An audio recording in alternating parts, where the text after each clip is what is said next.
Cześć, mam na imię Paulina i jestem uczulona. Gdy byłam dzieckiem, dosłownie w ostatniej chwili trafiłam do szpitala po tym, jak spędziłam upojny poranek, bawiąc się kolarami z jarzębiny. Innym razem, zupełnie niedawno, trafiłam na izbę przyjęć z powodu poważnych problemów z oddychaniem po pracy z pewnym produktem kosmetycznym. Mogę także zapomnieć o karierze stylistki rzęs. Po kontakcie z klejem nie śpię przez 2 noce. Mimo to od kilkunastu lat z powodzeniem zajmuję się stylizacją paznokci i jak dotąd ubyło się u mnie bez żadnych problemów skórnych. Dlaczego? Ponieważ znam dobrze mechanizmy, które rządzą modelowaniem paznokci i wiem, jak zadbać o własne zdrowie. Dzisiaj opowiem właśnie o tym, jak cieszyć się stylizacją paznokci, ale bez konsekwencji zdrowotnych i dlaczego rzekome uczulenia na hybrydę są po prostu mitem. Zapraszam. Co na początek musicie wiedzieć? Wasze produkty, a mówię teraz o metodzie żelowej i hybrydowej, są produktami światłoutwardzalnymi. Co to znaczy? Nic skomplikowanego. Po prostu do rozpoczęcia procesu utwardzania potrzebna jest energia, potocznie nazywana światłem UV. To promieniowanie UV powoduje, że Wasz produkt zaczyna dość szybko zmieniać stan skupienia, czyli ze stanu płynnego przechodzi w stan warstwy twardej. I właśnie ta reakcja nazywana jest polimeryzacją. Dla własnego bezpieczeństwa powinniście wiedzieć, że reakcja ta przebiega kaskadowo. Przynajmniej ja to tak nazywam. Na początku produkt składa się z mnóstwa pojedynczych cząsteczek. Po naświetleniu w lampie UV cząsteczki te zaczynają łączyć się w długie, linearne łańcuchy i osiągają twardość.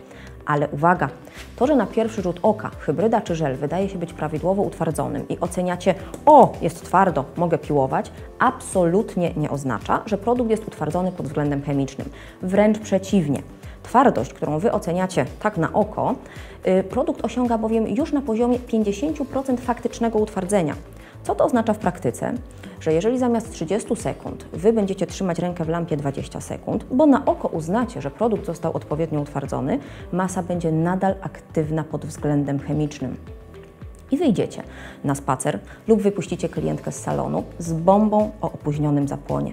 Trzeba bowiem pamiętać o podstawowej kwestii. Uczula lub podrażnia produkt nieutwardzony. A co jeszcze jest tym nieutwardzonym materiałem w Waszym zabiegu? Oczywiście warstwa inhibicyjna, nazywana też warstwą dyspersyjną.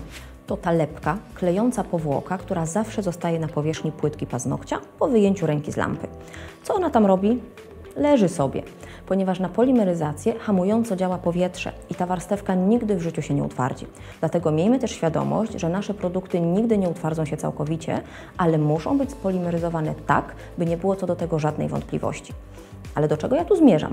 Przecież większość z Was karnie i grzecznie trzyma łapki w lampie tak długo, jak zaleca producent. Więc czego się czepiam, skoro wszystko jest ok?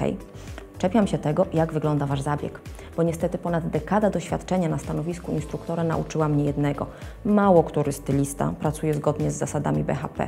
Powiem więcej, większość pracuje tak, że mam ochotę podbiec do stolika i wyrwać Wam pędzel z ręki, bo sami narażacie się na problemy. Jakie sytuacje tak w praktyce mam na myśli? Już wymieniam. Po pierwsze, zalewanie skórek. Zdarza się niestety nagminnie. I tym początkującym, i tym, którzy chcą wymalować efektowny manikier podskórki. A przecież nasze produkty posiadają wszystkie możliwe atesty, są dopuszczone do wprowadzenia na rynek, zbierają nagrody, ale są przeznaczone do aplikacji na płytkę paznokcia, nie na skórę. Absolutnie nie. Jakikolwiek kontakt ze skórą jest niedozwolony, a dotykanie skórek jest jeszcze większą bolączką od jakiegoś czasu. Odkąd modny stał się manikier kombinowany. Łatwo tam o skaleczenie, łatwo o przerwanie naturalnej bariery ochronnej i substancje drażniące mają otwartą drogę do Waszego organizmu. Poza tym niektórzy styliści często podpychają kopytkiem skórki, by podmalować głębiej drugą warstwę hybrydy. I co się wtedy dzieje? Lepki produkt z pierwszej warstwy wciskany jest pod skórę. Czy to bezpieczne? Absolutnie nie. Po drugie, kwestia związana poniekąd z kontaktem ze skórą, czyli przecieranie pędzla o rękawiczkę. To błąd. Absolutnie nie powinniśmy tego robić. Rękawica stanowi dla nas ochronę, ale nie w takim sensie. Spróbujcie więc opanować ten nawyk. Pędzel wycierajmy o serwetę, wacik, kawałek ręcznika papierowego, ale nie o dłoń. Po trzecie, ta nieszczęsna serweta. Leży najczęściej na Waszym biurku, chroniąc je przed nadmiernym ubrudzeniem, a Wy w tę serwetę centralnie przed sobą wycieracie pędzel, po czym na tej samej serwecie opieracie goły łokieć lub przedramię.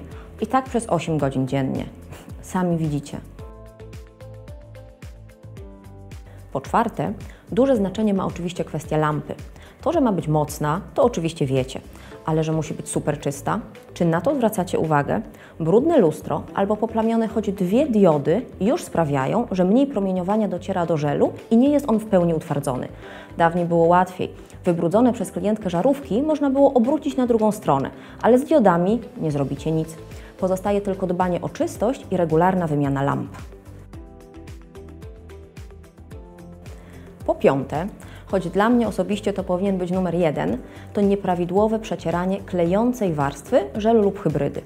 Absolutna większość kursantów robi to tak. Przecierają wierzch paznokcia, kompletnie nie zwracając uwagi na boki. Tony lepkiego żelu zalegają zatem tuż przy fałdach lateralnych, stykając się ze skórą klientki. A co później? Później taki żel zaczynacie na przykład piłować. I co? Nieutwardzony produkt fruwa sobie wszędzie wokół Was w postaci pyłu, wpada za dekolt, za rękawiczki, osiada na twarzy i podrażnienie gotowe, bo to przecież warstwa nieutwardzona. 6. grzeszek, jaki popełniają styliści, to niestety brak dbałości o utrzymanie czystości swoich słoiczków. Klasyką jest zamykanie opakowań w taki sposób, totalnie krzywo.